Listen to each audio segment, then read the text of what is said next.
नमस्कार फ्रेंड्स, मेरा नाम सिद्धार्थ है और मैं एक म्यूचुअल फंड डिस्ट्रीब्यूटर हूँ। मैं अपने बारे में थोड़ा-सा बता देता हूँ। मैंने पढ़ाई की है, मैंने एमबीए किया है दिल्ली से और मैं स्टैंडर्ड चार्टर्ड बैंक में दिल्ली में मैं जॉब करता था। उसके बाद मैंने आई ट्राइड वेरियस बिजनेसेस, तो वो अभी लॉकडाउन में हो नहीं पा रहा है, तो अभी I have started my mutual fund distribution business. तो I am trying to establish myself as a financial planner. तो आप लोग को जो भी फाइनेंशियल एडवाइस होगी या कोई भी ज़रूरत होगी तो आप मेरे से डायरेक्टली कमेंट सेक्शन में पूछ सकते हो।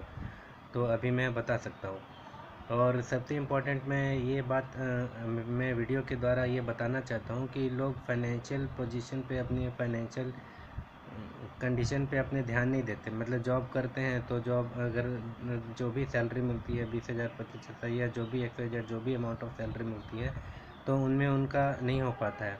तो सबसे पहले इसमें 3 चीज़ तो उनको प्राइमरी इम्पोर्टेंस समझ के लेना चाहिए।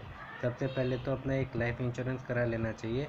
जैसे एनुअल पैकेज जितने का है उतने का उससे 10 टाइम्स का तो लाइफ इंश्योरेंस होना ही चाहिए, और कि उनके अगर ना रहने पे भी परिवार को कोई दिक्कत ना हो।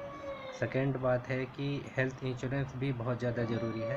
हेल्थ इंश्योरेंस थ्रू में लोगों को लगता है कि अगर कुछ नहीं हुआ, तबीयत ख़राब नहीं हुआ, तो उनका पैसा डूब जाएगा, उनका पैसा तो वापस नहीं आएगा। लेकिन ऐसा कुछ भी नहीं है। ऐसा नहीं है कि हम हमारे जो खान पान है, जो लाइफस्टाइल है, उसके हिसाब से ऐसा तो बिल्कुल नहीं है कि हमें हॉस्पिटल जाने की बिल्कुल भी ज़रूरत नहीं पड़ेगी या कभी कोई एक्सीडेंट होगा ही नहीं, ऐसा तो कुछ है नहीं। तो उसमें तो इमरजेंसी केस में वो बहुत काम आता है, क्योंकि हॉस्पिटल का खर्च तो आप जानती हैं बहुत ज़्यादा, मतलब जब लगने लगता है तो हॉस्पिटल का खर्च कभी ये कभी वो करके बहुत सारा खर्च हो जाता है। तो उसके लिए तो हेल्थ इंश्योरेंस एक होना ही चाहिए। एक लाइफ इंश्योरेंस, एक हेल्थ इंश्योरेंस। इसको इसको as a savings option, investment option नहीं देखना चाहिए, ये ज़रूरी समझ के इन्वेस्ट करना चाहिए। उसके बाद थर्ड है म्यूचुअल फंड। म्यूचुअल फंड में क्या है कि म्यूचुअल फंड में ग्रोथ के ऑप्शन से देखना चाहिए, क्योंकि जितने भी इन्वेस्टमेंट की जगह है, जैसे पीएफ हो गया या LIC हो गया या इंश्योरेंस हो गया या फिक्स डिपॉजिट हो गया, तो जितना भी इन्वेस्टमेंट ऑप्शन है उसमें सबसे ज़्यादा ग्रो करता है म्यूचुअल फंड। स्टॉक्स तो और भी ज़्यादा ग्रो करता है, लेकिन स्टॉक्स में हम लोग उतने ज़्यादा एक्सपीरियंस्ड हैं नहीं जितना फंड मैनेजर होते हैं। इसलिए सबसे मतलब फिजिबल उपाय है कि हम लोग म्यूचुअल फंड्स में इन्वेस्ट करें। उसमें इन्वेस्ट आप 500 में भी 500 भी पर मंथ कर सकते हैं, 1000 भी पर मंथ कर सकते हैं। वो इन्वेस्टमेंट के हिसाब से होता है।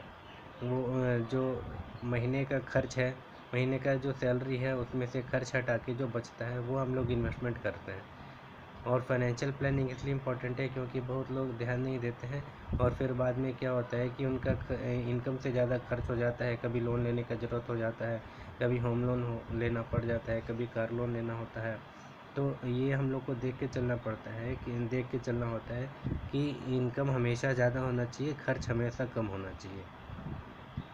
और अगर कार ले रहे हैं तो कार तो डिप्रिसिएटिंग एसेट है, उसका वैल्यू धीरे धीरे घटते जाता है। तो अगर उससे कोई इनकम कर रहे हैं, जैसे कार को किसी ओला या उबेर पे चलाना है तो फिर अलग बात है। और वैसे अगर नहीं ज़रूरत है तो नहीं लेना चाहिए, या छोटी गाड़ी लेना चाहिए अपनी ज़रूरत के हिसाब से।